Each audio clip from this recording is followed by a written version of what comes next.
can do is just do a quick round if I don't see anybody running or they don't arrive. I'm leaving without them. So basically the service works like this. You go to Mooney Julie Waterhole. It's really good, but if not, that's fine. We can deal with it. When you're ready to come back, you just need to be sure that you're at whatever bus stop you're coming back from. So go faster. You need to be sure that you're at whatever bus stop you're going to get on the bus, whether you're hopping on. Whether you're hopping on or hopping off.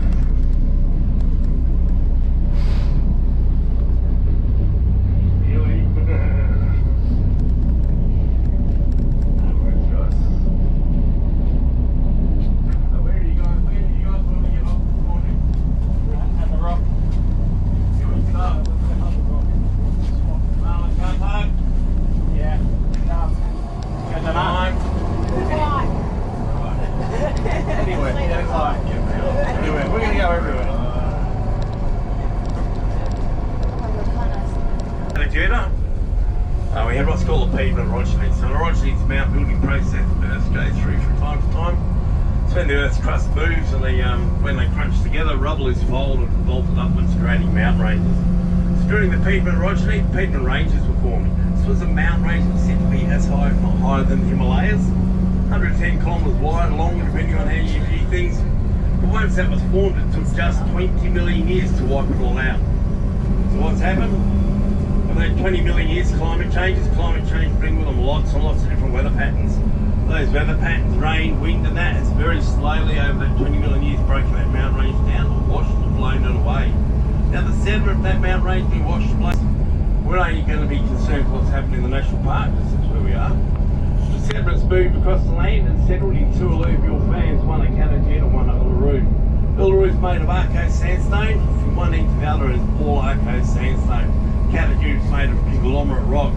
So if you were to go to the beach, get a handful of wet sand, cup your hand, put the sand in, bang it on the ground, take your hand off, that's what we consider Uluru. But if you want to do the same thing to make Catageta, you've got to go back up to your car park, fill your hand full of gravel, and then pack wet sand in between that gravel, squeeze together nice and tight, bang that on the ground, take your hand off, and that's Catageta. In that gravel you're going to have basalt, feldspar, quartzite, granite, other trace minerals and elements. But basically it's the sandstone or the sand that's holding all of those rocks together, which makes it very, very weak. So we've got these two stacks of sedimentary layers. That mountain range is all but gone. 530 million years ago, this entire area is covered by an inland sea. All the way to water, a few other things going on has helped to seal all of those layers together to form one massive slab of rock both here and Catageta. Then we've had a reprieve, that sea's dried up, the sand and the silt for that sea is blown away. We come to 350 million years ago, we had another orogeny, that would be the Alice Springs orogeny. If you've been out to Alice Springs or flown over it and seen the McDonald Ranges, they were formed around that time. Uluru and Catageta were transformed then also. Now when you look at Catageta, you'll see all the domes of Catageta, but 350 million years ago, they were just in the middle of a big slab of rock. And that entire slab of rock during the Alice Springs orogeny 350 million years ago was tilted up at 14 degrees. For this part, it's still underground. Uluru, on the other hand, if you can imagine my arm from my elbow to my fingertips is a slab of sandstone that is Uluru. My fingers, those sedimentary layers you can see coming down there, put them the right way, horizontal. 350 million years ago during the Alice Springs orogeny, just one end of that slab of rock tilted up 89 degrees. The best part, that was still underground as well. So what's happened then over the next 350 million years until today?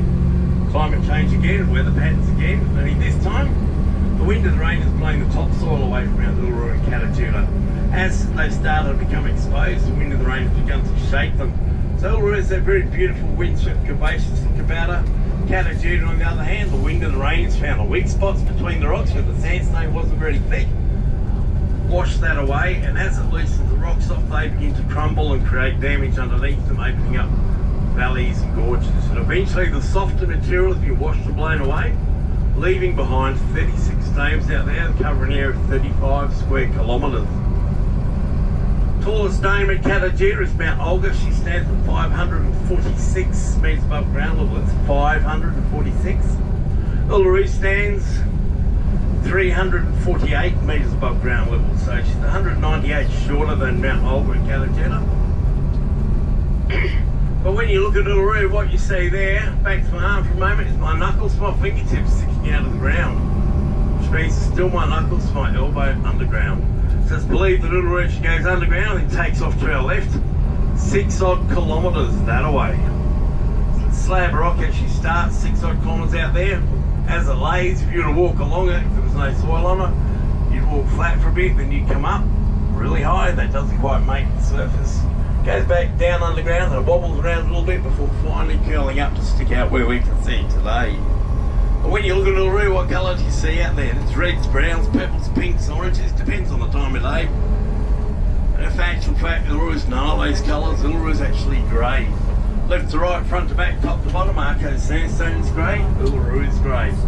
But mixed up in that sandstone is a small amount of iron. We do get rain humidity out here. That rain and humidity is causing iron on the surface of Uluru to rust. The colour you see out there is a thin veneer of rust on the surface of Uluru. When you go see the climb point, you'll notice that either side of that chain, the rock is turning grey. And that's something like 6 million pairs of feet going up and down either side of that chain for the last 50 years. Started to wear through the rust on the outside to the grey on the inside. Also, if you walk into the Marlaments cave along the Marlawalk, then it's grey inside. Never gets any rain in there and never gets any humidity settling on the walls. The iron in the sandstone there has never had a chance to rust. So that's a very, very basic, very simple idea of the geology of the place. If you want to go to the Precambrian, Proterozoic areas and things like that, you can go to university.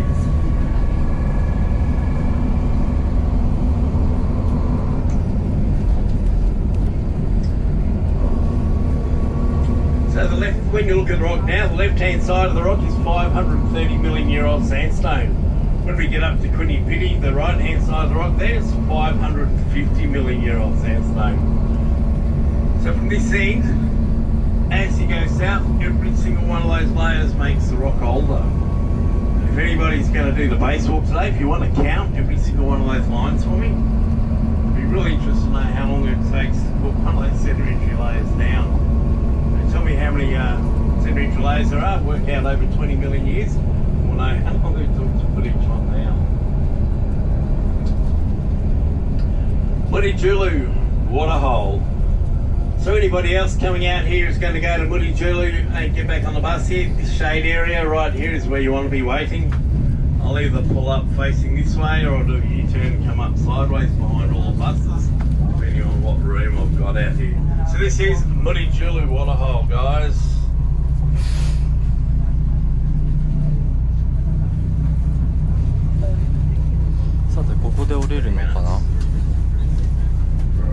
Probably less than that, but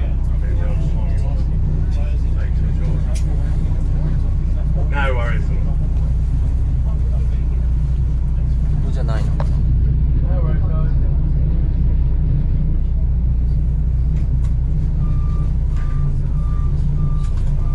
So if any of you have been out here for a few days and you've been touring around and you haven't seen any kangaroos or emus, you may have seen rabbits, you might even seen foxes, camels, non-native species.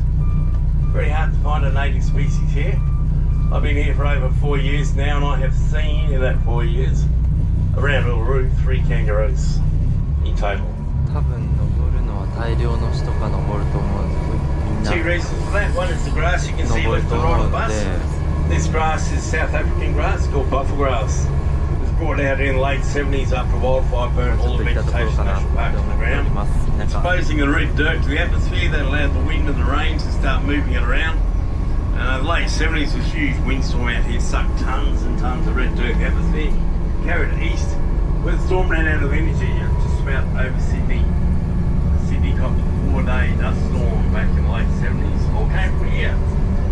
Powers to be decided they'd go to cattle stations to get buffalo grass off them. Cattle stations brought it in from South Africa. It's incredibly drought resistant. All they have to do is plant it and forget about it. Makes an excellent stock feed. It puts out a very, very thick root mat. It grows incredibly quickly, a lot quicker than all of our native species. The power's being brought out, planted around Uluru, Ayers and a few other spots in the national park to stop the dirt blowing away, and the bufflegrass did the job very, very quickly. That's when they discovered the problem. If you look in where you've got any clearings where the bufflegrass is, you see dead bushes sprinkled all over the place. That's bufflegrass at work. The root systems are so thick they've strangled out nearly all the kangaroo grasses, or grasses that kangaroos can ウルルに集中する eat.Start on と the small native species and also な the んか何 medium かも native 忘れるって trees. いう感じです So what you'll find is clearings with big trees in the middle of it, lots ウ of ルルに bufflegrass. 集中 Means the bufflegrass has killed off all the vegetation. It just can't kill off the bigger trees. 集中力 And が sadly, it's taken away the feed, the grass that kangaroos like to eat. Well, the kangaroos can't actually eat bufflegrass. There's next to no food out. The reason we don't have kangaroos is water holes. あ、ハートのマ Three ーク見 water つけ holes ました around ね Uluru. When they have water in them, they want to service all of the animals in the national park. Unfortunately, now when they have water in, the animals won't come near them because they are full of a bacteria called E. あれ coli. かな So E. coli comes from climbers, not all of course, but some. Who do the climb and then realise when they get to the top there are no toilets. And they didn't go before they climbed, they really need to go, and apparently, I've never been up there myself, but apparently there are lots and lots of nooks and crevices where you can go and spend a moment and leave your waste behind. When it rains, first substantial rain of the year washes everything off the top of the rock into the water holes. The only place the water holes get water from. Apart from rain that falls from out the sky, they're not fed by springs, creeks or anything else. It's rain that falls into them from the sky and what is washed off the rock at the waterfalls. So all that waste falls into the water holes. They don't flow anywhere either. They just stagnate very quickly. Kangaroos and emus can smell bad water. They won't go near it. So if you're going to do the climb today, there are toilets before you climb. Please use them. Don't use the rock as a toilet.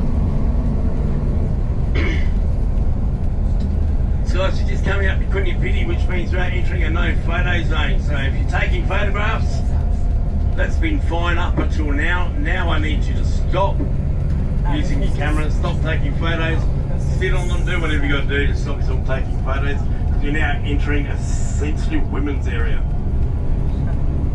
This is Kunyapiti. Is anyone getting off Kunyapiti this morning?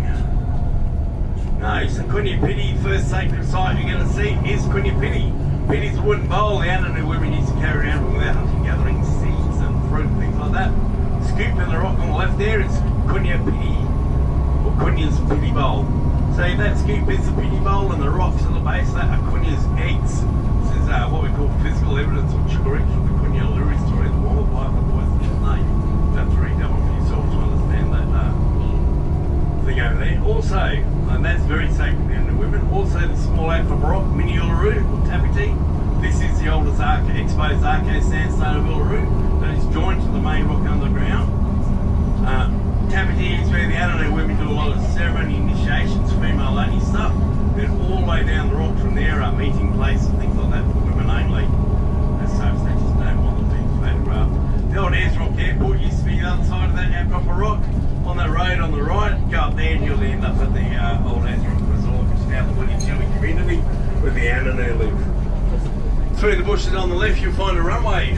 Now they used to spray diesel on this dirt runway, keep the dust down and the weeds off. Stopped doing that in the late 60s, and plant life is still struggling to grow through that toxic soil. It's having a go, but you can actually see it from the air. It's all the plant life is very stunted compared to everywhere else. Now they have a religious belief philosophy called Chukapa. It's like a Bible and a book of life. It teaches them their creation, their folklore, their law, morals, values, and teach them how to survive on this land. Chukapa is everything. For Australian, heard of the dream time? Same, just don't call the dream time of dreaming out here. Really hate that. 3 Chukapa stories around the rock. One of them on this side of the rock is the Marla story. If you take a look up on the rock face, look at the biggest single feature you can see up there. Great big honeycomb sort of a pattern. When you see it, think indigenous man's head. This is called Marla, the Marlan, and he's actually looking back its way we've just come. Really big hair bone up the back, you come over the top towards us, very indigenous forehead and brow, eye socket, nose, come down lips, lower jaw. She's located him, move up the front of his lower jaw to his bottom lip, could almost be a cigarette hanging out of his mouth.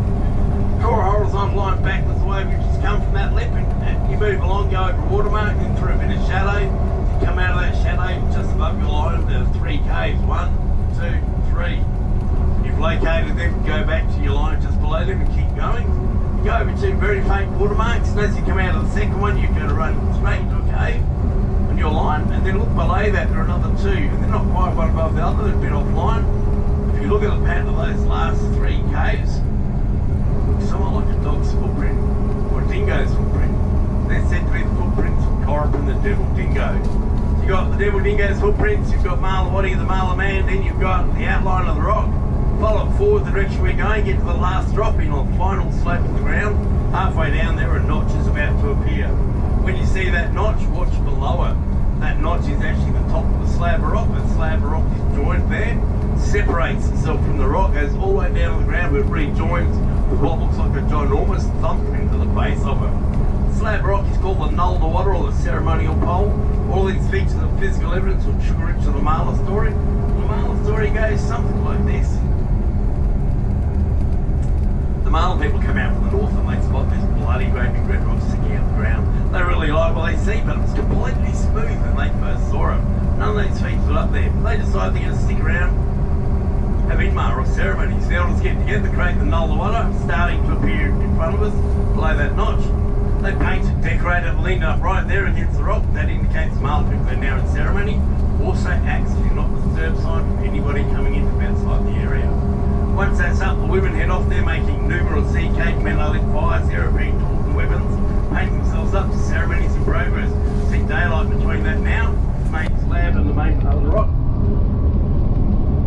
So once they're all doing that, everything's fine, ceremonies in progress, but then 2 Wintold men and the Mulcahy men from the West Country, they come walking in, ignore the Null the Water, walk straight to the Mala people ceremony, find the elders there and go, hey guys, we're here to invite you all to a ceremony in our country. Only thing is, we've got to leave right now. Sorry guys, this week doesn't look very good performance. So what happens? The Mala elders turn around and say, fellas, you walk past that Null Water, you've completely ignored it, we're in your ceremony, it's a long one, we've just started, we're not going to make it to yours. We're really sorry. We're told to be disappointed, head home, 3 days trekking through the heat, then get back to their elders. So let the Mala people be very rude and told them to get lost. So they create Corrib and the Devil Dingo, who happens to be a mamu or a ghost, a shapeshifter. They send him here to disrupt the Mala people ceremony. So he travels the land of rocks, grass, trees, wind even. But when he arrives here at Uluru, right in front of the time point, he takes on the form of the Devil Dingo. Now women are sleeping. If you look over the left base of the rock, you'll see some arch-shaped caves. So the women's sleeping area, and they're all sleeping in those caves. There's the Null the Water on the left coming up. See the big thumbprint down the bottom under all the rocks. 2 grooves in the water hole just after the Null the Water is an Incy water hole. Sorry, 2 grooves in the rock. It's an Incy water hole. Sitting on a big rock outside that was a Lumpar, the kingfisher woman. Mala men are sleeping in Mala men's cave, which is along the front left-hand side of the rock in front of us right now. Everyone's asleep but Lumpar. Corrib arrives, takes on form of the dingo. She spots him, sends out a warning to the Mala women. They choose to ignore her, go back to sleep. Corrib arrives unannounced, launches the attack in the men's cave first, killing several of those men, while the rest of them escape, flee down the rock in the women's area, yelling and screaming for the women to run for their lives. Exactly what the women do with the children. One last elder stops to make sure they've all escaped. Corrib catches him, slams him headfirst in the rock and kills him. Malawati, that impression on the head there, is said to be the impression of that elder's head.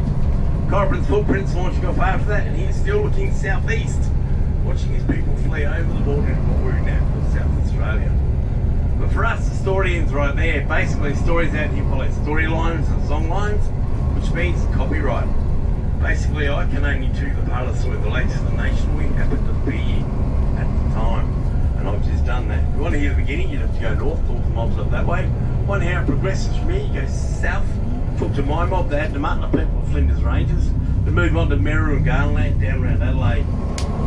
There you would find the story progresses off to the Coorong. But for us, it's finished right there. What are the, I know you learned from that one. There's a couple of things. Number 1, always heed warning. Number 2, remember that, keep watch for yourself. ここから登りそうですね。ロープがあります。多分ここでしょう。You're gonna have the ceremony start, ceremony was good, right?